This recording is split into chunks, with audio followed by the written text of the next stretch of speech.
Ah bon? Et nous sommes maintenant dans la troisième heure de cet épisode spécial de La France a peur, en compagnie de Sophie Binet, secrétaire générale de la CGT, et Manès Nadel, toi tu es vice-président de l'Union syndicale lycéenne. En effet. Voilà, merci d'être là ce soir. Le point de départ, avant de parler du fascisme, etc., le point de départ c'est déjà cette dissolution. Il y a 2 semaines et quelques. Je voudrais savoir comment vous avez réagi, comment vous êtes organisé vite, parce que vos syndicats respectifs ont pris position, se sont même organisés avec d'autres syndicats. Comment ça s'est fait? Est-ce que ça s'est fait naturellement? Est-ce que ça s'est fait rapidement? Sophie? Oui, bah, moi d'abord ça a été, une énorme colère contre Emmanuel Macron, parce que cette dissolution est un pur scandale. Il n'y était absolument pas obligé. Il l'a fait par, simple calcul électoral en misant sur le fait que la gauche resterait divisée et qu'il pourrait, encore une fois être, le seul rempart face, au Rassemblement national et prendre comme ça tout le monde de vitesse. Enfin, c'est grave en fait. On joue pas avec nos vies comme on joue au poker. S'il a une pulsion du jeu, qu'il aille au casino de Deauville, mais qu'il arrête de jouer avec la situation du pays.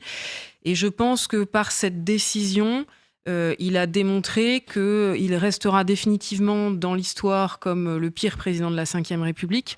Avant, peut-être si jamais sa décision nous amène à avoir un président du RN, mais en Alors, plus attendant, tard, mais oui, pour parmi tous l'instant. ceux que nous avons eus, le pire président de l'histoire de la Ve République. Pourtant, on en a connu des assez costauds.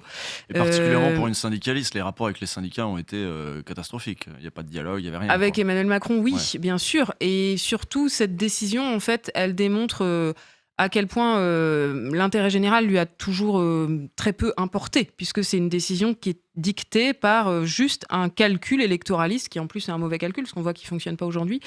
Et ça montre que définitivement, Emmanuel Macron est et restera un banquier qui fonctionne comme un banquier en fonction de ses intérêts bien compris, mais qui n'a aucune notion de l'intérêt du pays et de l'intérêt général. Parce que cette décision, en plus, elle se prend à la veille des Jeux Olympiques. Elle se prend dans un contexte où la France, c'est pas seulement la France. La France, c'est aussi l'Europe et le monde. On est un des membres fondateurs de l'Union européenne. On est la 6e puissance mondiale. Et moi, j'étais hier au comité exécutif de la Confédération européenne des syndicats, donc avec tous mes homologues secrétaires généraux des syndicats d'Europe, qui sont atterrés par la situation française et qui disent évidemment, on est solidaire avec vous, on est solidaire avec toi, mais nous, ça a un impact sur nous, sur notre situation déjà. C'est qui ce président de la République que vous avez en France? Donc voilà, une énorme colère. Et puis, tout de suite, il a fallu agir très vite. Le soir même, des coups de fil. Le soir même, évidemment, des coups de fil. Et surtout, le lendemain, donc une réunion du bureau confédéral. Puis, en fait, le soir même, ce qu'on a organisé, c'est le fait d'avoir la réunion de toutes nos instances pour pouvoir prendre des décisions collectives. Parce que c'est très important dans ce type de moment de prendre les décisions de façon démocratique et collective et de pouvoir bien garder la cohésion de l'organisation. Et donc, dès le lundi matin, nous avons fait un communiqué de presse dont le titre était Contre l'extrême droite, Front populaire. En fait, ce communiqué de presse, il faisait référence à notre histoire, puisque en 1934, c'est la CGT qui a joué un rôle clé dans le Front populaire. On a organisé des manifestations très fortes pour empêcher les fascistes de prendre le pouvoir en 1934. Ces manifestations ont permis à ce que la gauche s'unisse, et le syndicalisme aussi, parce qu'on s'est réunifié à l'époque. Et puis ensuite, en 1936, on a organisé des grandes grèves qui ont permis d'accélérer les réformes du Une Front fois le populaire. Front populaire au pouvoir. C'est ça, élu, pas encore au pouvoir, avant que Ah. dans la période de transition, en fait. Et qui ont forcé à ce que les réformes arrivent plus vite et beaucoup plus fort que ce qui était prévu. Et donc, pour nous, cette référence au Front populaire, l'idée, c'était de dire à quel point les choses ne se feront pas d'en haut et à quel point il y avait besoin d'une dynamique sociale. Donc c'était une bonne idée, la référence au Front populaire, ça vous a parlé tout de suite pour des syndicalistes. C'est nous qui l'avons lancé. Enfin, on fait partie de ceux. Alors, on n'a pas été les seuls, mais nous, dès le lundi matin, on a dit contre l'extrême droite, Front populaire. On n'a pas été les seuls, mais notre appel a été entendu, puisque contre toute attente, notamment malgré les calculs d'Emmanuel Macron, la gauche a réussi à s'unir. Et elle s'est unie, c'est aussi ce qu'on avait dit dès le lundi matin, sur un programme en rupture avec la Macronie et avec le fascisme. Et puis, le lundi soir, on a tenu une intersyndicale qui était prévue. En fait, on avait déjà prévu la date et moi, j'avais anticipé. Je me dis, il faut qu'on se voit le lendemain des élections européennes, on ne sait jamais. Ah ouais, d'accord. Voilà, mais Luné. j'avoue que je n'avais pas prévu quand même cette dissolution parce que c'est un choix trop scandaleux et trop grave pour que n'importe qui de censé puisse le prévoir. Donc ça, c'était absolument pas prévu. Mais en attendant, on s'était dit au lendemain des élections européennes, il y aura des choses dont on aura besoin de se parler. Et donc dans cette intersyndicale qui s'est tenue le lundi soir au siège de la CGT, nous avons proposé à toutes les organisations syndicales d'appeler à des mobilisations contre l'extrême droite, évidemment de dire tout le danger de l'extrême droite, mais aussi ce qui a été très important, c'est que on s'est tout de suite retrouvé sur l'idée que dire non ne suffisait plus et sur le fait qu'il fallait mettre en avant les exigences sociales des travailleuses et des travailleurs. Et donc, dans cet appel de l'intersyndicale du lundi soir, donc on était le 10 juin, le 11 juin, le 10 juin, on a mis en avant 10 exigences sociales. Et la première, c'est l'augmentation des salaires et des pensions. Et la deuxième, c'est l'abrogation de la réforme des retraites et de l'assurance chômage. Et on a appelé à Qui de ont été grandes... acceptés par la coalition des partis de gauche. Ils ont repris. C'est pas la première fois d'ailleurs que les partis de gauche reprennent des propositions qui viennent des syndicats. Là aussi, ça a été fait assez facilement. Ils ont repris les 10 propositions de l'intersyndicale et c'est allé plus loin puisqu'il y a d'autres propositions de la CGT qui n'étaient pas dans cet appel qui ont été reprises. Et puis dans cet appel de l'intersyndicale, on a tout de suite appelé à des mobilisations le week-end, samedi, voilà, notamment le samedi. Voilà, j'avoue que le lundi soir, on n'en menait pas large. On était très, très, très inquiets de la situation parce qu'on ne savait pas du tout déjà quel serait le niveau de mobilisation dans le pays et le week-end. Quelle serait aussi l'attitude de la gauche qui était en mode pulse. Et donc, moi, je suis très contente qu'on ait réussi à prendre nos responsabilités très rapidement et qu'on ait permis d'organiser cette mobilisation populaire. Depuis notre appel du lundi soir au lendemain des élections européennes, on a comptabilisé 1 million de personnes qui se sont mobilisées, à peu près 100 000 dans la première semaine, 680 000 le week-end. Et puis là, il y a encore eu des mobilisations les semaines précédentes, puis le week-end dernier pour les droits des femmes.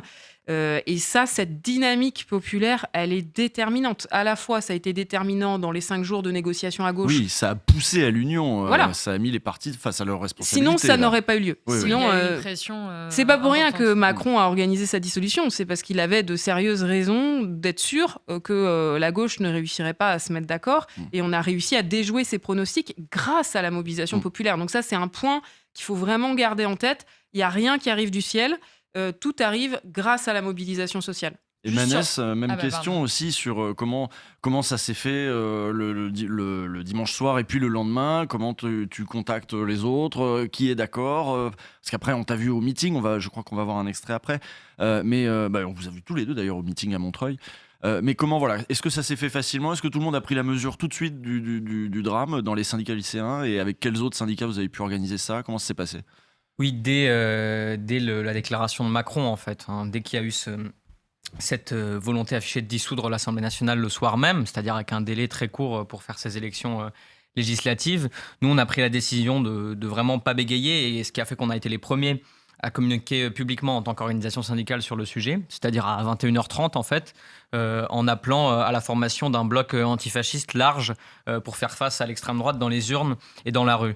Au vu du fait qu'effectivement, électoralement, l'extrême droite s'est encore renforcée le 9 juin, mais que la droite, ou le bloc qui se veut central dans ce pays, a décidé ouvertement de lui paver la route pour qu'elle arrive au pouvoir dès le 8 juillet. Donc nous, ensuite, on a d'abord fait cette première déclaration. Juste, petite incise, tu dis dans la rue, il y a eu des mouvements sociaux que les mouvements lycéens ont accompagnés ces dernières années, y compris les mouvements pour la réforme des retraites. Est-ce que tu as eu l'impression que on va dire les petits fascistes des rues, les petites brutes des rues ont été un obstacle, ont été une gêne dans ces mouvements sociaux? Est-ce que c'est une considération qu'on a en tête quand on est dans le mouvement lycéen?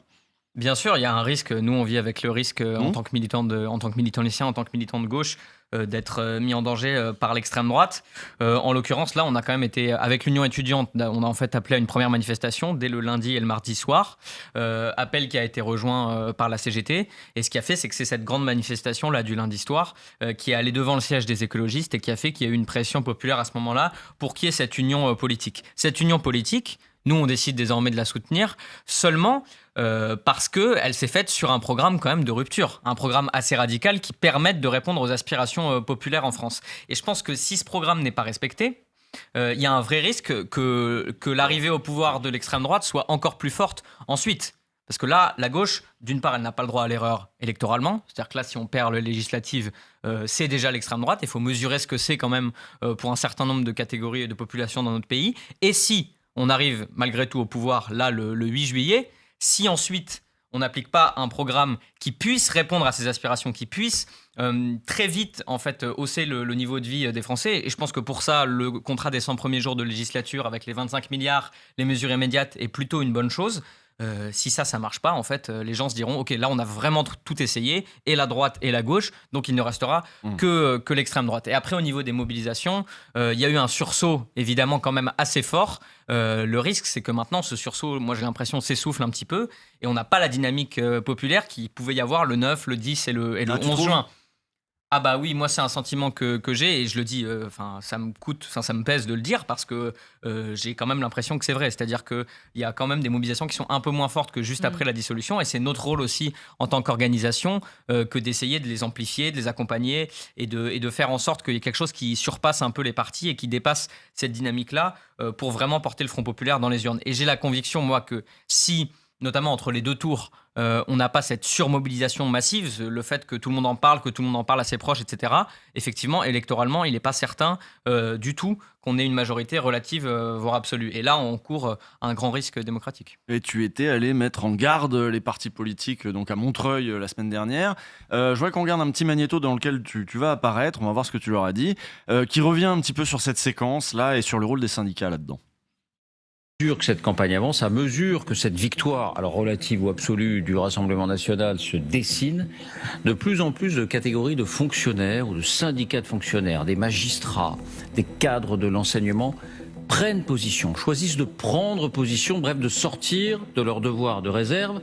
Certains vont même plus loin en indiquant qu'ils se réservent le droit de la désobéissance civile par rapport à ce que seraient les décisions d'un gouvernement RN. Est-ce légitime ou est-ce abusif? Vous comprenez pas qu'il y a une inquiétude de certains agents de devoir appliquer des consignes avec lesquelles ils seraient en total désaccord? Mais il n'y aura pas de changement, on le sait très bien. C'est des affabulations, c'est pour faire peur. C'est encore la technique de la diabolisation. Comme si un Premier ministre va arriver et va changer les programmes d'histoire, va changer les programmes de maths. C'est n'importe quoi. Et ce qui fait que la CGT et les organisations syndicales ne mettront jamais un signe égal entre l'extrême droite et aucune autre force politique, c'est que la particularité de l'extrême droite, c'est que si malheureusement elle prend souvent le pouvoir par les urnes, elle ne le rend pas le pouvoir. C'est la caractéristique de l'extrême droite et des partis fascistes de mettre à mal notre démocratie. C'est pour ça qu'il faut qu'on soit nombreux et nombreuses dans les rues samedi et dimanche. Il y a l'idée que l'extrême droite, c'est un danger de type mortel. C'est pas simplement un danger comme un autre, un peu plus de répression antisyndicale, ce à quoi les syndicats sont accoutumés, mais potentiellement la menace que les syndicats indépendants du patronat et de l'État soient en quelque sorte écrasés, comme ça a été le cas dans la totalité des régimes d'extrême droite au XXe siècle. Nous sommes reconnus dans ce programme et c'est pour ça que nous rejoignons le Front populaire.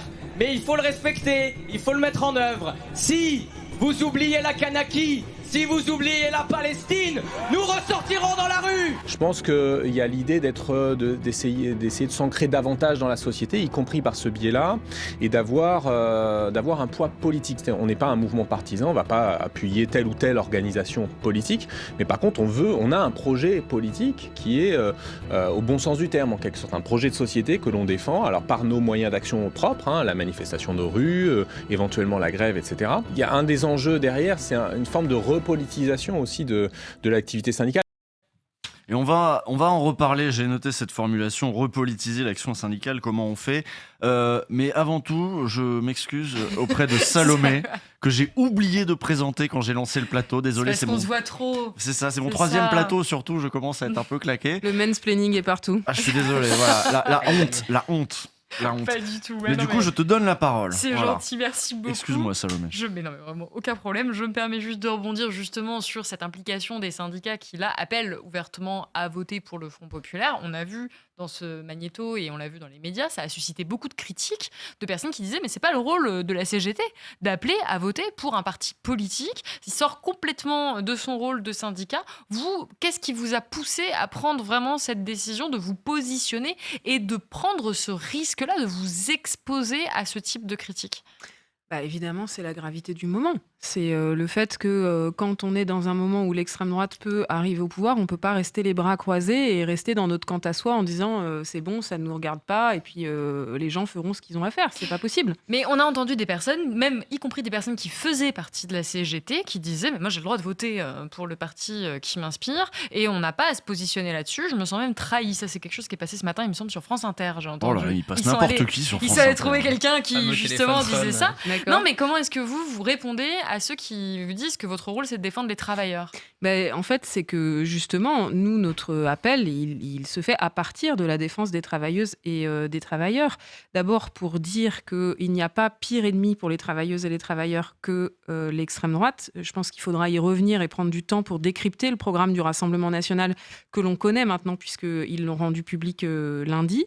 Qu'il n'y a pas pire danger pour notre démocratie que l'extrême droite parce que elle n'a pas changé, son programme est toujours très clair de remise en cause des libertés d'une façon générale, de l'indépendance des médias. Une des premières mesures de leur programme, c'est la privatisation de l'audiovisuel public.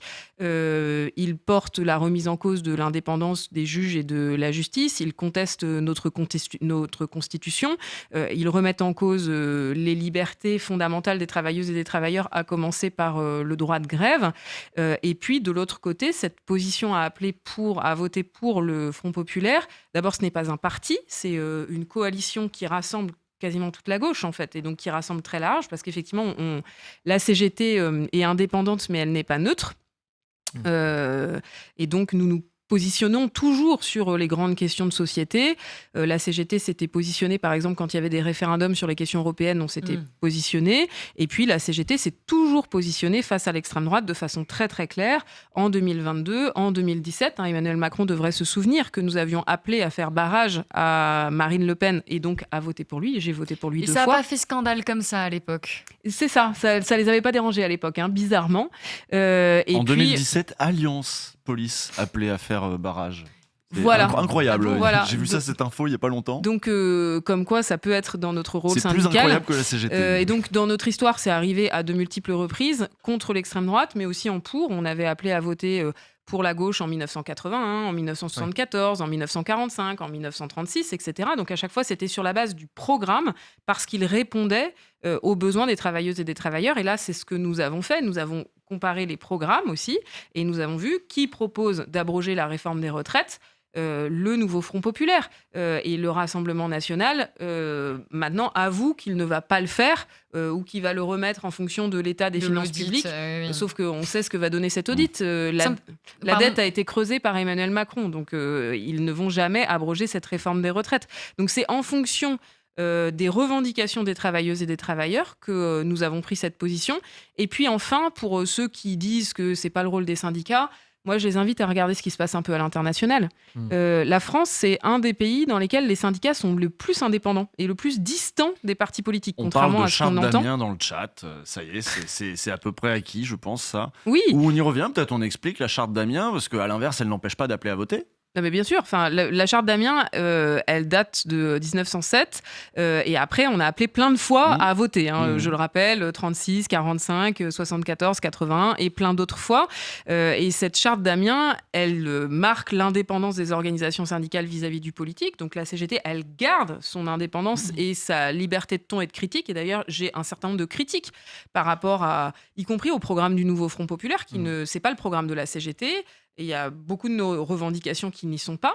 Et surtout, nous sommes très clairs sur le rôle d'une organisation syndicale. Si la gauche arrive au pouvoir, c'est évidemment de défendre les travailleuses et les travailleurs et donc d'organiser le rapport de force, y compris contre la gauche si elle est au pouvoir, mais en tous les cas, contre le capital, pour faire en sorte que la gauche affronte vraiment la finance et le capital, ce que souvent elle oublie de faire quand elle est au pouvoir. Donc ça, c'est très important pour que la gauche tienne ses promesses. Il y a besoin d'un rapport de force sociale et il y a besoin d'avoir des organisations syndicales indépendantes et nombreuses. C'est pour ça qu'il faut se syndiquer. Simplement parce que vous avez mentionné les atteintes qui pourraient être portées au droit de grève, au droit de faire grève.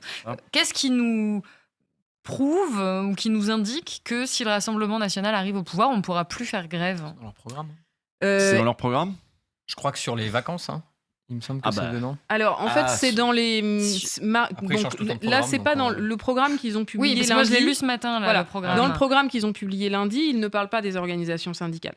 Mais Marion Maréchal Le Ouais, Pen c'est ça. s'est exprimée il y a 10 jours. Elle a été très claire sur sa conception des organisations syndicales, en disant d'abord qu'il remettrait en cause le droit de grève en le limitant le plus possible. Ensuite, qu'il permettrait à n'importe qui de se présenter dans les entreprises, sachant que ça, c'est une vieille revendication de l'extrême droite, puisque Jean-Marie Le Pen avait essayé de créer des syndicats d'extrême droite dans les entreprises et qu'il avait été bloqué parce que la loi ne le permet pas. Donc c'est pour ça qu'ils veulent changer la loi.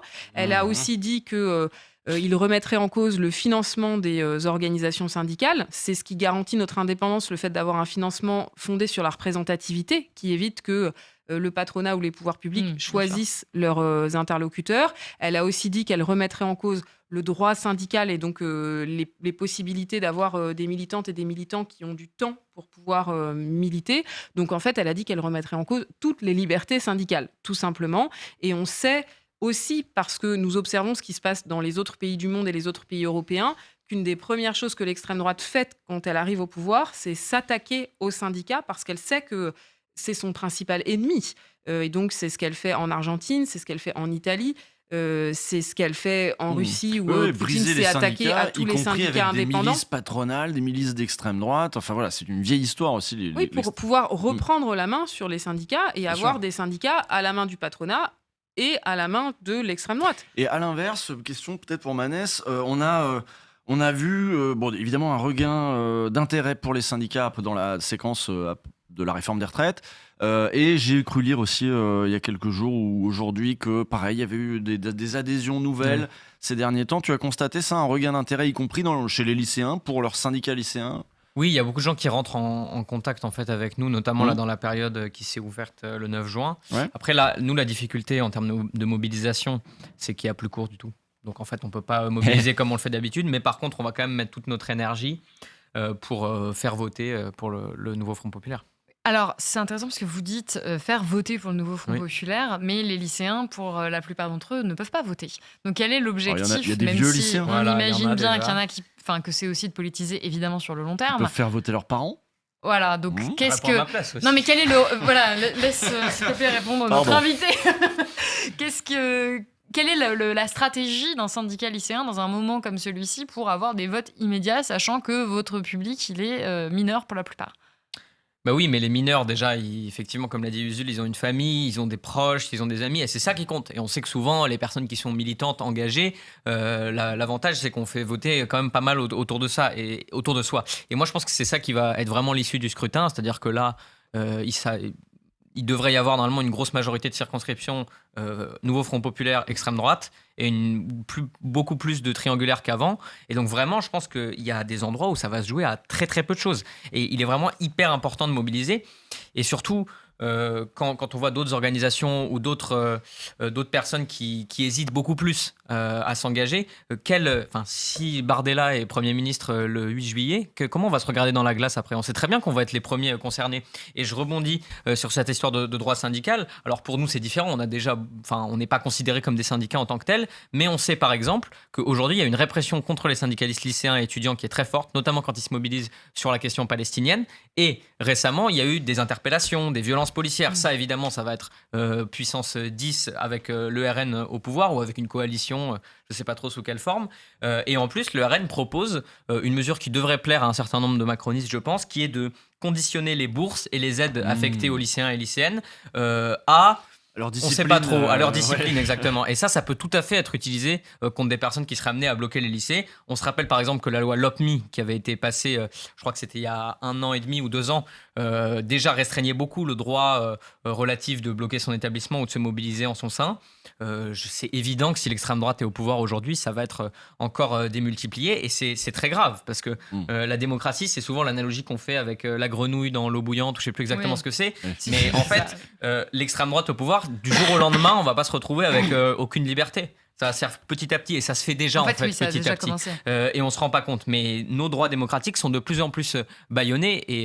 D'ailleurs, tu peux revenir sur cette séquence Palestine, parce que moi j'avais même lu des articles où on voyait justement des lycéens qui étaient traînés au commissariat dans des traité Je crois que assez c'était mal Sophie par les policiers. Germain qui avait le plus fait parler, je peux me tromper, mais je crois que c'est ça, où il y avait eu 50 lycéens interpellés dès le matin en fait, Voilà. pour complètement museler la tentative de Est-ce que c'est de pire blocus. pendant la réforme des retraites, là, ce qui s'est passé Oui, dans complètement. Ouais, C'est il y a pire un d'une changement part. de- C'est pire d'une part pour les lycéens qui se mobilisent, qui sont beaucoup plus réprimés, et notamment dans les quartiers populaires. Il y a une vraie. Oui, bien sûr. C'est-à-dire hein. que, par exemple, moi j'ai fait plusieurs blocus dans cette période, c'était il y a un mois et demi, et les lycées de quartiers populaires qui se mobilisaient étaient quasiment réprimés dès le matin, ce qui empêchait à chaque fois de mettre en place des mobilisations, alors Juste que quand par on parle exemple de Buffon qui répression, avait été bloqué, ça s'était plutôt relativement bien passé. Donc il y a Et souvent quel cette type de distinction. répression? Peut-être qu'il faut quand même expliquer Ah bah, quand on c'est réprime. Parce que nassage, gazage, pour en avoir été euh, témoin en tant que journaliste il n'y a pas très longtemps, j'ai été vraiment c'est très violent. Hein.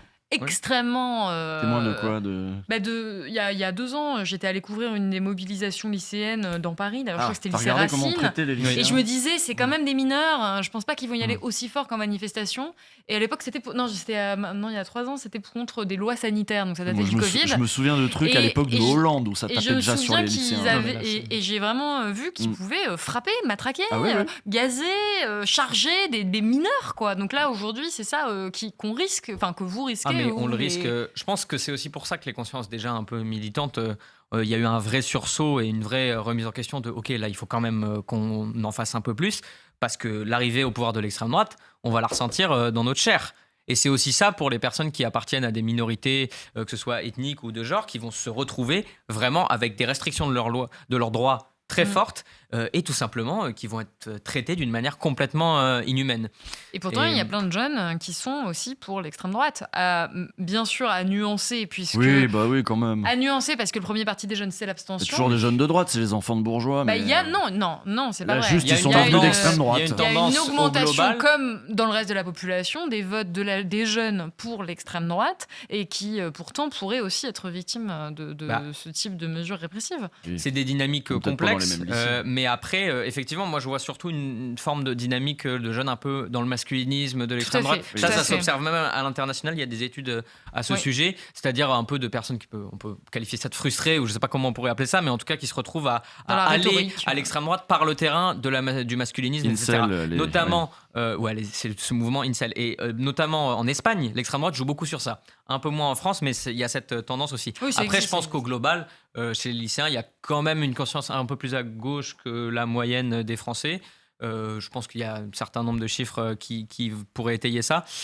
Donc, on n'est pas Non, non mais les plus, jeunes, de manière générale, sont plus marqués à gauche que le reste Oui. de la population. Après, c'est et- pas une classe sociale, donc il faut Et pas. on le voit dans les sondages, notamment en ce qui concerne les valeurs, quand on leur Ouais. pose des questions à ce sujet. Je voudrais Mais revenir bon, sur, quand même. sur le mot d'Hugo Paglietta qui parlait de repolitiser l'action syndicale. Elle avait été dépolitisée. Comment on la repolitise Comment on peut le comprendre ce qu'il a dit?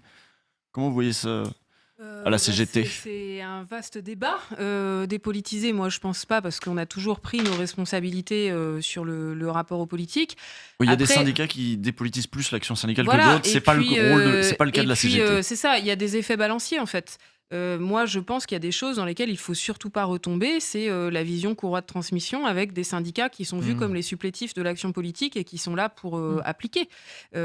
Ça, c'est une catastrophe parce que c'est la verticalité et c'est nier le rôle spécifique des organisations syndicales. Et donc, ce qui est très important, et y compris, on a besoin de l'affirmer encore aujourd'hui vis-à-vis de certaines formations politiques qui ne comprennent pas que les organisations syndicales sont indépendantes, que ce sont les travailleuses et les travailleurs qui décident et pas n'importe quel chef à plume qui peut Vous un aviez matin... échangé quelques mots dans la presse, je me souviens, avec Mélenchon à l'époque. Oui, par exemple, parce qu'effectivement, il y a un problème de conception sur l'indépendance syndicale et le rôle spécifique d'une organisation syndicale. C'est pas un parti qui doit décider et organiser une mobilisation sociale. Ça, c'est très important et tout le monde ne l'a pas encore compris, donc je le redis.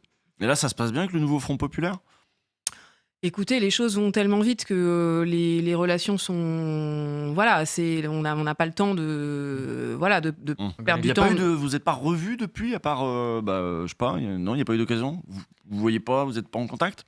On est en contact de façon extrêmement rapide et opérationnelle sur quelques points.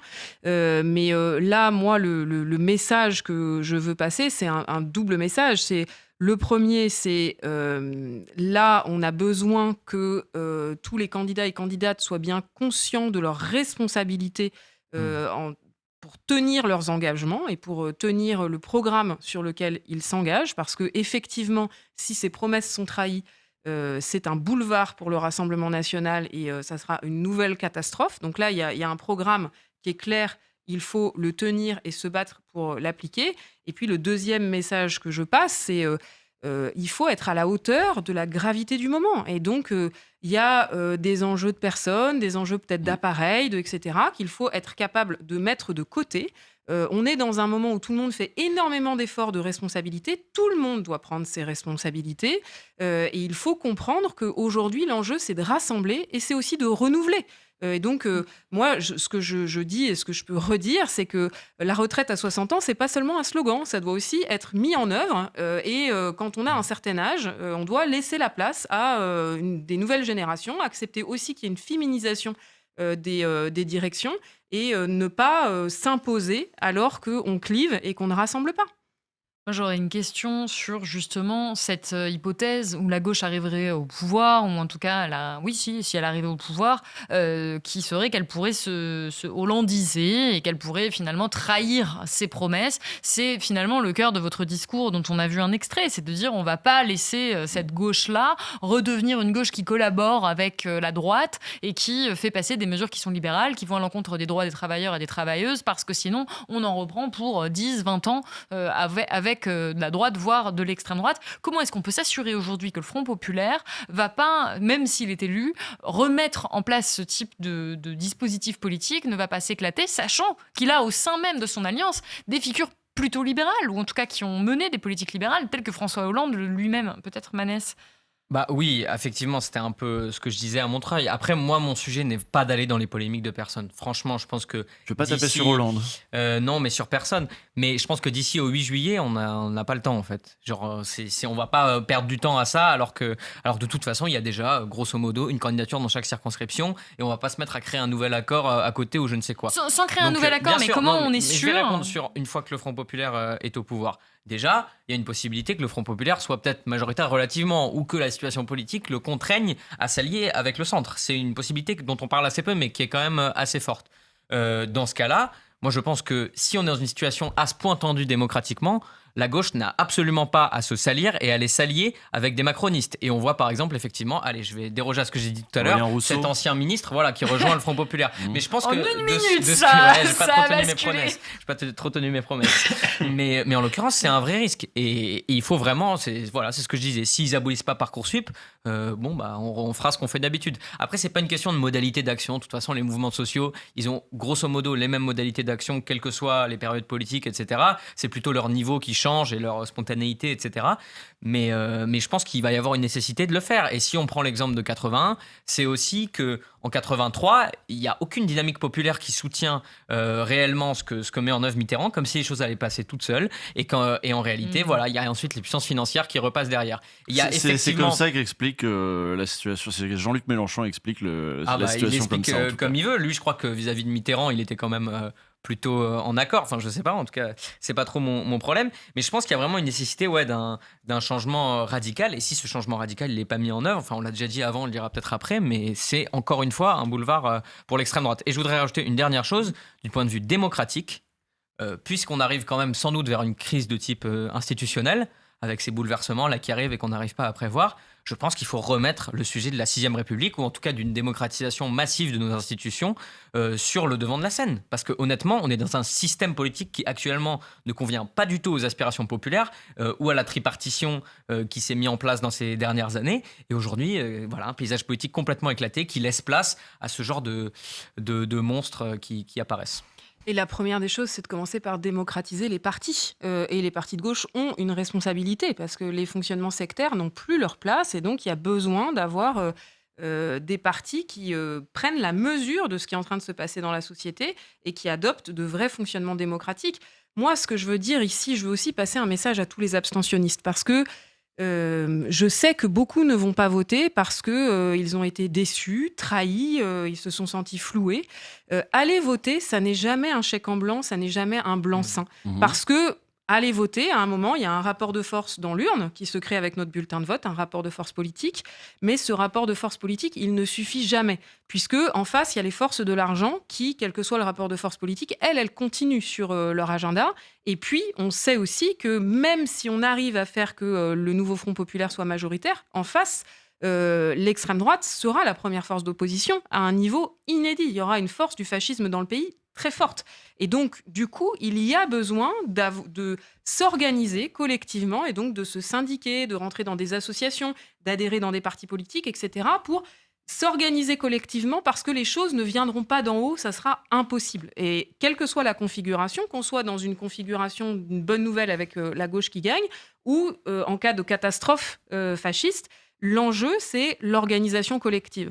Ce que je veux dire aussi aux abstentionnistes, à celles et ceux qui hésitent à aller voter, c'est que vraiment, cette élection, c'est pas une élection comme les autres. Il y a des enjeux majeurs. Il y a des enjeux majeurs, d'abord, pour un certain nombre de personnes, des millions de personnes en France aujourd'hui, qui se sentent une cible dans le dos. Parce que pour le Rassemblement national, elles ne sont pas françaises comme les autres, elles ne sont pas suffisamment françaises parce qu'elles ont un parent étranger, plusieurs, des origines, une double nationalité, peut-être pas française du tout. Et moi, je reçois Même en tant que journaliste, nous, on sait que ça va pas être une très très bonne idée d'être journaliste critique du pouvoir dans des dispositions pareilles. Hein. Les journalistes, les militantes et les militants, les homosexuels, toutes les personnes globalement qui sont dans une situation de minorité, mais avec l'extrême droite, la minorité, ça peut s'étendre loin. Oui. Et puis tout le monde du travail, il y a le programme du coup social du Rassemblement national qui a été annoncé. Il y a quoi dedans ? Qu'est-ce qui est le plus... Et c'est plus violent que le macronisme ? En fait, qui est déjà bien violent. Oui, c'est plus violent parce qu'il y a les attaques sur les libertés et les libertés, c'est les contre-pouvoirs pour les travailleuses et les travailleurs. Oui, les libertés syndicales, c'est pas moi, je m'en fiche des droits pour les syndicats, c'est pas ça le sujet. C'est que en fait, les libertés syndicales, c'est les possibilités de conquête sociale pour les travailleuses et les travailleurs. Les congés payés, on les a gagnés par la grève. Donc, si on remet en cause le droit de grève, ça veut dire qu'on ne pourra plus gagner d'augmentation de salaire ou de réduction du temps de travail. C'est simple comme ça. Après, sur le programme social du Rassemblement national, donc ils l'ont dévoilé lundi. Et ce qui est intéressant, c'est pour ça qu'il faut en parler, c'est que ça permet de faire tomber les masques. Leur programme social, il s'inscrit dans la continuité directe du macronisme en matière économique et sociale. Pourquoi ? Parce qu'aujourd'hui, la stratégie du Rassemblement national, c'est de séduire le patronat. Et malheureusement, ça marche plutôt bien. Et je me permets de faire une petite page de publicité parce qu'on a une émission avec l'économiste Dany Lang qui analyse le programme du Rassemblement national, qui va dans le sens de ce que vous dites, qui va sortir demain soir au moment où on tourne cette émission, donc le soir même, au moment où même cette émission est diffusée sur YouTube, si j'ai bien compris, qui justement détaille point par point le fait que c'est très libéral en fait comme programme et qu'il n'y a quasiment pas de mesures sociales en dépit de toutes les volontés qui sont affichées, ou en tout cas la communication affichée de défendre les classes populaires, de défendre les travailleurs. C'est ça, c'est très important d'être factuel parce qu'on est dans un moment de fake news généralisé où il y a du brouillage idéologique partout, etc. Donc il faut regarder les faits, ce qu'ont voté les députés du Rassemblement national et ce qui est écrit dans ce programme parce que maintenant les choses sont écrites. Et donc le programme, c'est tout simple, c'est continuer à multiplier les cadeaux en direction des plus riches et en direction des entreprises, puisqu'il y a par exemple la suppression de la fiscalité sur les héritages, ça on sait que ça bénéficie aux héritiers. Il y a la continuité de la baisse des impôts pour les plus grosses entreprises. Il y a de nouvelles exonérations de cotisations sociales pour les entreprises avec d'énormes effets d'aubaine. Et ensuite, par contre, pour les salariés, l'abrogation de la réforme des retraites, elle est renvoyée au mieux à l'automne, mais si les finances publiques le permettent, et on sait qu'elles ne le permettront pas, puisque le Rassemblement national ne prévoit aucune recette supplémentaire, étant donné qu'il ne veut pas taxer ni les plus riches, ni les entreprises. Et le Rassemblement national renonce à ces quelques promesses qu'il avait faites, qui n'étaient déjà pas très nombreuses. Il n'y a pas de suppression, de baisse de la TVA sur les produits de première nécessité, et il n'y a rien en matière d'augmentation des salaires. Donc, il n'y a pas de programme social. Et alors, pour les services publics... Pour Bruno sur Le Maire, les salaires, c'est non, mais juste sur les salaires, parce que c'est un peu plus compliqué que ça. En fait, ils disent qu'ils vont permettre aux entreprises d'augmenter de 10% les salaires en exonérant les charges sociales. Bon, ce qui déjà laisse ça bon vouloir des ça. entreprises et qui en plus de toute façon après a des répercussions sur les recettes puisque Manès, Bah, tu en voulais fait, intervenir. non, mais peut-être Mais- sur ce point-là qui est important, c'est que donc il y a aucune obligation pour les entreprises d'augmenter les salaires. Et ensuite, cette mesure, c'est un énorme effet d'aubaine pour les entreprises parce que c'est elles qui vont payer moins de cotisations sociales et les cotisations sociales, c'est du nos salaire. droits. C'est nos droits à la retraite, c'est nos droits au chômage, c'est nos droits à l'assurance maladie. Donc ça, c'est un recul en fait pour les travailleuses et les travailleurs. C'est une énorme arnaque. Il y aura pas d'augmentation de salaire et en plus, on perd nos droits sociaux, chômage, Pardon. retraite et maladie. Je vois qu'on me dit dans le chat que j'ai dit charge. Je suis une personne de droite. Aïe, aïe, Je aïe. suis désolée, effectivement, Mais c'est moi, je pense que cotisation. c'est C'est salaire. cotisation, pas charge. Là-dessus, il faut quand même arrêter avec cette idée dans laquelle, dans le champ social, c'est ce qu'on présente dans les médias tout le temps, il y aurait d'un côté les minorités, dont certaines seraient effectivement menacées par le RN, et de l'autre les travailleurs, que le RN ne défendrait comme par magie. Mais en fait, il y a aussi des travailleurs, il y a aussi des personnes défavorisées qui sont transgenres, qui ont des origines, ou que sais-je. Donc il faut aussi voir que le RN, il est nocif pour ces personnes-là en priorité, mais en général, il va juste pas améliorer nos conditions de vie. Et dans un contexte de dégradation globale extérieure à la politique des gouvernements, c'est-à-dire d'inflation, de super profits, etc., bah, effectivement, si on laisse faire, en fait, on est complice de cette espèce de pauvreté qui s'abat comme ça en France. Et je voulais rajouter un deuxième truc par rapport à ce qu'on disait sur le vote. Je pense qu'il faut aussi désacraliser le vote, qu'on voit un peu comme un objet parfois tabou, ou en tout cas très engageant, qui ferait que voilà, si on vote, ça veut dire qu'on est forcément d'accord avec tout. Mais en fait, ça nous définit voilà, pour c'est 5 ça. ans. On n'est pas du tout. Enfin, je veux dire, voter, c'est juste un acte. C'est presque l'acte antifasciste le plus facile, qui engage à rien, on n'a pas besoin d'être d'accord avec. Enfin, je veux dire, moi aussi, j'ai des réticences sur le programme du NFP, notamment en termes de pénibilité. Sur les critères de retraite, je trouve que ça va pas assez loin. Ça revient simplement sur les critères Hollande et je pense qu'il faudrait en faire plus aussi. Mais bref, en gros, on peut simplement aller voter et ensuite se dire qu'effectivement, on contestera ce gouvernement une fois dans la rue, mais au moins, on aura le droit de le faire. Si l'extrême droite arrive au pouvoir et qu'on n'a pas voté pour ça, et ben, en l'occurrence, on va se retrouver dans une situation encore plus compliquée. Effectivement, là, c'est une menace existentielle. Moi, je le dis vraiment. En tout cas, du côté des journalistes, du côté de Blast, on sait très bien qu'on est menacé directement si l'extrême droite arrive au pouvoir. J'aimerais qu'on explore un petit peu ce scénario parce que Jordan Bardella, lui, l'explore très bien. Je voulais rester un peu sur le On nouveau reste Front sur le populaire. parce que j'avais scénario, ça va. Une dernière question. Oui, si jamais le nouveau Front populaire gagne, je vois ça. Est-ce qu'il y a des trucs prévus ? Il y a quelque chose qui est très important aussi normalement pour les syndicalistes, c'est reprendre du pouvoir à l'intérieur de l'entreprise. Et voilà, il y a des structures qui ont été fusionnées, changées, CHSCT, les machins, il y a quelque chose de prévu là-dedans dans le programme ? Pour l'instant, c'est pas prévu dans le C'est pas programme, prévu. mais ça fait partie des choses qu'il faut évidemment rajouter parce que ça, c'est nos droits au quotidien. On sait que les choses ne tombent Et en pas du France, ciel bon. et qu'elles dépendent du rapport de force dans l'entreprise. Et donc, Macron et avant François Hollande ont fait des réformes qui ont fait reculer les droits des travailleuses et des travailleurs dans l'entreprise. Et moi, je voulais passer un dernier message pour les abstentionnistes. C'est que vraiment, sur cette élection, chaque voix compte. Mais chaque voix compte. Oui, oui. Puisque on sait que la majorité simple ou absolue, elle va se jouer à quelques députés près et que chaque député va être élu à quelques voix près. Donc votre voix, celle de vos proches, elle peut faire basculer un député et un député peut faire basculer la majorité ou non. Donc il faut vraiment aller voter dimanche prochain et le dimanche suivant parce que c'est ça qui va conditionner nos vies, l'avenir du pays. Et puis au-delà, c'est aussi un enjeu au niveau mondial et européen. Les travailleuses et les travailleurs du monde, c'est important pour eux ce qui se passe en France. Il y avait le sommet du G7 qui a eu lieu il y a 2 semaines en Italie. Giorgia Meloni qui reçoit. Il devait normalement y avoir dans la déclaration du G7 quelque chose sur le droit à l'avortement. Giorgia Meloni a exigé que ça soit retiré. Macron ne s'est pas battu, ça a été retiré.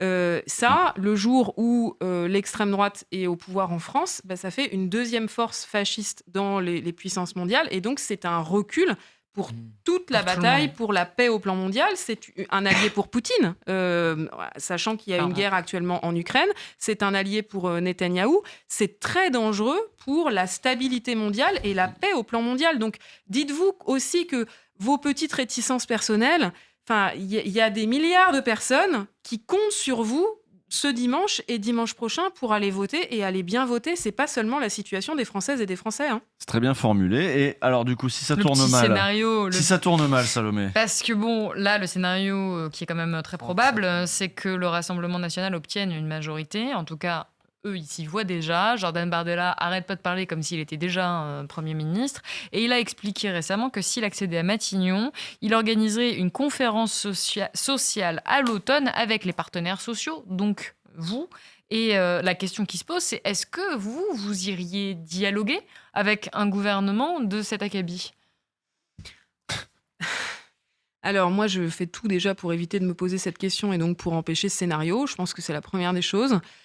Ensuite, sur la suite, on prend nos décisions collectivement à la CGT et démocratiquement.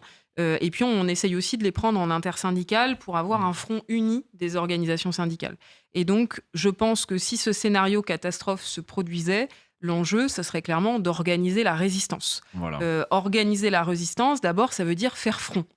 Faire front pour empêcher les tentatives de division, de mise en opposition, parce qu'on sait que la première stratégie de l'extrême droite quand elle arrive au pouvoir, c'est de choisir ses interlocuteurs en fonction de ce qui l'arrange. Sauf qu'il y a des règles dans le pays, il y a des règles de représentativité, de démocratie, on ne choisit pas ses interlocuteurs.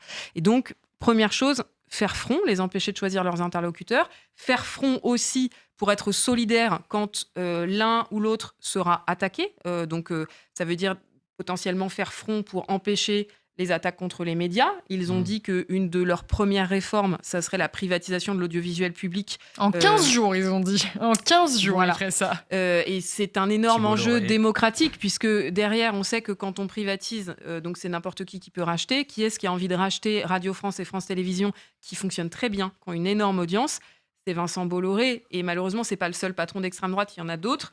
Pour le transformer l'information en opinion et en faire des usines de fake news comme le sont devenus CNews, Europe 1 et le JDD. Et donc, résister, faire front. Faire front, c'est aussi organiser les choses pour protéger celles et ceux qui seront les premiers ciblés. Qui seraient les premiers ciblés. Et donc, je pense notamment à toutes les personnes racisées qui sont musulmanes, parce qu'on a aussi en face de nous un Rassemblement national qui porte une idéologie islamophobe et qui prévoit d'ailleurs des mesures discriminantes contre les personnes qui n'ont pas la bonne religion et pas la bonne couleur de peau.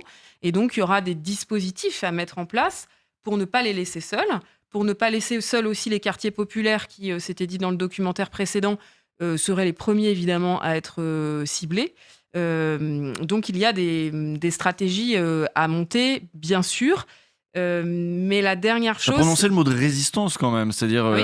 Dans le chat, ça commençait à dire J'avais oui, noté aussi. et la grève générale est un outil. Qu'est-ce qui peut se passer? Toujours la grève générale, hein, Ah toujours. oui, non, mais ça, Toujours le gros c'est- bouton. ouais, c'est ça. Voilà. Et ben en fait, malheureusement, Personne je n'ai ne l'a. pas ce bouton-là dans Bah mon oui. bureau. J'adorerais, hein, ça me ferait C'est le trop problème. kiffer de pouvoir appuyer dessus, évidemment. Ce serait donc si quelqu'un peut me l'offrir avec plaisir. Mais donc ce bouton n'existe pas. C'est ça le problème. Et donc ce qu'il faut quand même se dire de façon franche, c'est que si le Rassemblement national a une majorité absolue le 7 juillet au soir, c'est un rapport de force. Ça compte, le rapport de force des urnes. Et on ne pourra pas dire que ces élections auront été truquées, puisque, Non, a priori, en France, on n'est pas en Russie, comme en Russie. Et donc, on sait que, a priori, les élections, elles sont organisées de façon démocratique. Donc ça, c'est quand même quelque chose qu'on devra prendre en compte. En revanche, on commence à parler de désobéissance, par exemple. Ah, mais Voilà. c'était mon deuxième mot. Et ça, Pardon. Ah, ça va être à Manès, alors. Non. On te donne la parole juste après. disons Désobéissance. que la désobéissance, ça se joue beaucoup pour les salariés et notamment pour les fonctionnaires, où il y a beaucoup de fonctionnaires et notamment de hauts fonctionnaires qui disent, et ils ont tout à fait raison, qu'ils ne laisseront pas le Rassemblement national appliquer son programme qui est anti-républicain et qui remet en cause nos institutions et notre état de droit. Et ça, c'est très important de dire que les fonctionnaires ont des devoirs, mais ils ont aussi des droits. Et l'obligation des fonctionnaires, c'est une loyauté vis-à-vis de la continuité de l'État et vis-à-vis de l'intérêt général. Et moi, le message que j'ai envie de faire passer à tous ces fonctionnaires et notamment à tous les hauts fonctionnaires qui se demandent s'ils doivent rester ou partir, ce qui illustre la gravité du moment, hein, parce que c'est du jamais vu On que est là, toutes ces hein. questions se posent, je leur dis restez. Restez et résistons ensemble en se syndiquant, parce que se syndiquer, c'est se protéger en ayant un cadre collectif de protection. Restez pour faire respecter l'état de droit et faire primer l'état de droit et pour empêcher. On sait que le Rassemblement national essaiera d'organiser des purges pour mettre des gens à eux. S'ils partent, un spoil system, comme on dit, c'est-à-dire dès qu'un ministre arrive, il purge l'administration, il change tout le monde. C'est et ça. Il change Donc tous les cadres. ils auront envie de le faire, Oui. mais il faut pas le faire à leur place. Et donc il faut pas laisser la place vide. Il faut garder la place bien occupée et par contre ne pas rester seul pour ne pas être obligé d'appliquer des choses scandaleuses. Et ça veut dire s'organiser collectivement et avoir des stratégies. Ça se construit, on sait faire, il faut qu'on le fasse ensemble. Manès, du coup, est-ce que c'est La désobéissance. c'est des choses qui se discutent d'ores et déjà. Qu'est-ce qu'on fait quand on est lycéen ou étudiant? Je sais pas précisément. Ce qui est sûr, c'est que si effectivement l'extrême droite arrive au pouvoir, on est dans un changement radical. Là. C'est-à-dire que ce qu'on connaît actuellement va être quand même beaucoup plus fort, et notamment effectivement, comme on l'a dit, pour certaines personnes. Donc moi, effectivement, j'ai moins de notes que les autres, mais j'ai marqué juste résistance et désobéissance. Et pour moi, c'est vraiment ça. C'est-à-dire qu'il va falloir passer du Front populaire à la résistance populaire. Il va falloir toujours faire front, toujours rester unis face à ces attaques-là. Et effectivement, la première organisation qui sera dissoute, il faudra que tout le monde soit avec elle pour la défendre. Je pense que si la Jeune Garde est dissoute, il faudra qu'on signe des textes, qu'on se mobilise pour défendre le militantisme de ces personnes-là. Parce et que ça c'est va ça, être le faire cas front, partout. hein. Exactement. Faire front, c'est rester unis dans l'action. En face, ils vont toujours attaquer ceux qui sont les plus... Tiens, voilà, oui, mais Raphaël ça, c'est Arnaud, déjà en cours fichesse. actuellement. Voilà. Mais ça, actuellement, il y a déjà des forces politiques qui sont marginalisées. Et c'est très bien que la gauche puisse en être solidaire en disant ça reste notre camp et ça reste le fondamental, ça reste ça. Et effectivement, il faudra désobéir aussi. Alors après, il ne faut pas se faire des idées. Désobéir au niveau individuel ou dans des petits groupes, c'est quand même très compliqué. Ça va être très fortement réprimé et ce n'est pas une solution magique. Mais effectivement, moi, par exemple, j'ai regardé le programme du Rassemblement national. Enfin, je veux dire, il y a la suppression des REP et des REP renforcés. Donc ça veut dire qu'on va enlever des milliards d'euros de budget dans les lycées qui sont déjà actuellement les moins favorisés. Et bien là, il va falloir effectivement se mobiliser sur ces lycées-là et défendre nos droits. Pareil sur les Crous, au niveau des étudiants, ils vont supprimer les allocations Crous et les logements Crous aux personnes qui n'ont pas la nationalité. Préférence nationale dans les Crous. Pareil, il faudra que les élus des Crous se mobilisent, il faudra que tout le monde se mobilise. Dans chaque secteur qui va être attaqué, il va falloir qu'on fasse front ensemble. Et effectivement, on ne se visualise pas bien. Je pense qu'honnêtement, on ne peut pas se dire comment ça va être exactement comme contexte quand l'extrême droite sera au pouvoir. Mais moi, récemment, j'ai été en contact avec des militants lycéens, notamment en Argentine, où l'extrême droite est actuellement au pouvoir et mène une politique délétère. Et en fait, eux, ils ne sont pas dans un grand mouvement de grève générale contre l'extrême droite parce qu'ils n'en ont pas les moyens, parce que ce serait impossible à mener. Ils sont dans chaque secteur, à chaque endroit où il y a des reculs de droits et de moyens. Ils sont pour se battre et faire front à chaque fois. Alors effectivement, ça ne réussit pas à chaque fois, mais il y a, par exemple dans l'éducation, il y a eu des mobilisations vraiment massives et qui peuvent faire reculer l'extrême droite. Donc malheureusement, on va en être rendu là. Et je dis, il y a quand même une possibilité d'éviter ça encore, c'est de faire voter le maximum de candidats pour le nouveau Front populaire et au deuxième tour, s'il faut voter pour un macroniste parce que c'est un macroniste en face, ok, le macroniste on l'aime pas, ok, il est un peu raciste lui aussi, mais ça reste quand même pas le Rassemblement national et il faudra aussi voter pour lui. Je crois que le message est clair. Peut-être un mot de la fin, parce que je crois qu'on est pressé et qu'on doit rendre à 15. Ouais. Voilà. Un mot de la fin, peut-être, pour mobiliser les troupes. Enjeu central, rien n'est écrit d'avance. Et ce que je veux dire aussi, c'est que là, on a beaucoup parlé du pire, mais on peut aussi avoir le meilleur. C'est ça qui est intéressant. C'est pas mal le mot C'est de la que d'habitude, moi, depuis que je vote, mon premier vote, c'était en 2002. Donc à chaque fois, j'ai voté contre pour faire barrage à l'extrême droite. Là, parce qu'on a réussi ce qui était a priori impossible, c'est-à-dire d'unir la gauche sur un programme de rupture, on peut, si on vote bien le 30 juin et le 7 juillet, avoir des élus qui abrogent la réforme des retraites, abrogent la réforme de l'assurance chômage, augmentent les salaires, les index sur les prix, investissent massivement dans nos services publics, mettent en place une grande loi pour lutter contre les violences sexistes et sexuelles avec 2 milliards d'euros pour former les professionnels, etc., sanctionnent les entreprises qui n'instaurent pas l'égalité salariale, créent 500 000 places en crèche. Bref, on peut rouvrir le champ des possibles et changer considérablement la donne. Donc on n'est pas seulement dans il faut mettre des sacs de sable, on peut aussi là, dans les quelques jours qui nous restent, renverser la table et changer la donne. Et pour s'en convaincre, il suffit de regarder le vent de panique chez le patronat. On n'en a pas parlé, mais le patronat a une position scandaleuse où il a refusé de prendre position sur les questions d'extrême droite et où il tape d'abord sur le programme de gauche parce qu'il a très peur et parce qu'il veut défendre ses richesses et il a peur d'avoir enfin des conquêtes sociales en face de lui avec plus de Il a droits plus pour les l'habitude. salariés. Il a plus l'habitude, c'est longtemps que ça lui est Il pas n'a arrivé. plus l'habitude. Oui. Et donc ça, Jusque-là, il gagnait les batailles sans les mener, c'était formidable. c'est ça. Il avait des choses qu'il ne demandait même pas, Bah ouais. puisque Macron allait plus loin que ce que demandait le patronat. Ce vent de panique du patronat, ça montre que le champ des possibles, il est bien ouvert de notre côté. Et pour ça, il faut que chacune et chacun soit à la hauteur de la gravité du moment et de l'enjeu historique qu'on est en train de vivre. On est dans un moment de basculement, d'accélération de l'histoire, et c'est chacune et chacun d'entre nous qui pouvons faire changer la donne. Je crois que Manès voulait rajouter un dernier mot, Oui, le mot de il y a la quelque fin. chose dont on n'a pas parlé, c'est la dynamique politique et médiatique actuelle, et elle est fondamentale dans le résultat qui va advenir de ces élections législatives. C'est-à-dire qu'actuellement, la gauche, le Nouveau Front Populaire, est présenté comme le parti antisémite, le parti de l'étranger, on a entendu ça aussi.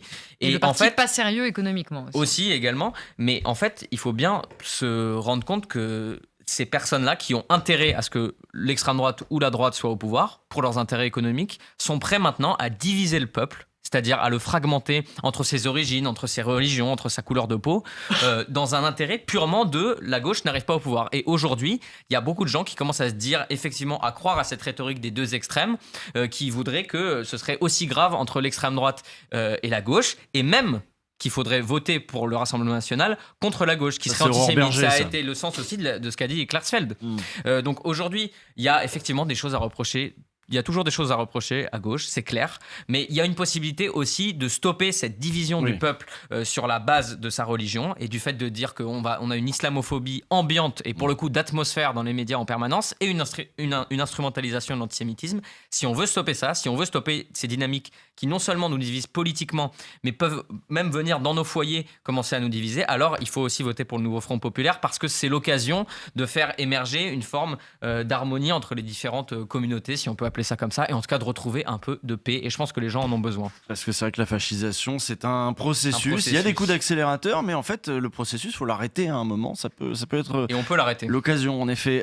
Nous, on se retrouve là, on va clore ce plateau pour fouiller un petit peu sur cette question médiatique. Évidemment, il y a un rhinocéros. Cette fois-ci, exceptionnellement, il va sortir vendredi.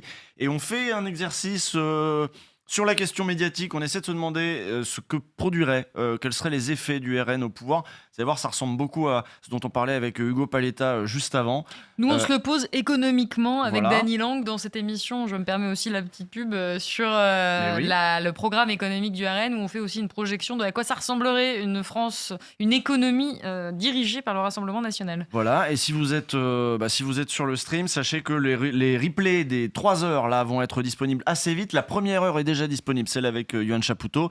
Et les autres vont suivre. L'idée, c'est évidemment que ça sorte assez vite parce que c'est du contenu qui est utile maintenant. En attendant, abonnez-vous à Blast, évidemment. On a besoin de vous pour pouvoir continuer à faire ce genre de programme.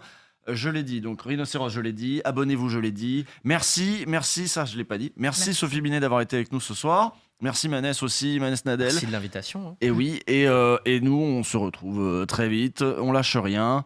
Et mobilisez, votez, faites voter autour de vous, parlez de politique. Et voilà, hein. Et nos passaran, tout ça. Hein. Merci aux équipes techniques, merci tout le monde, merci Julien, merci Mathias. Merci de nous avoir suivis. Au revoir.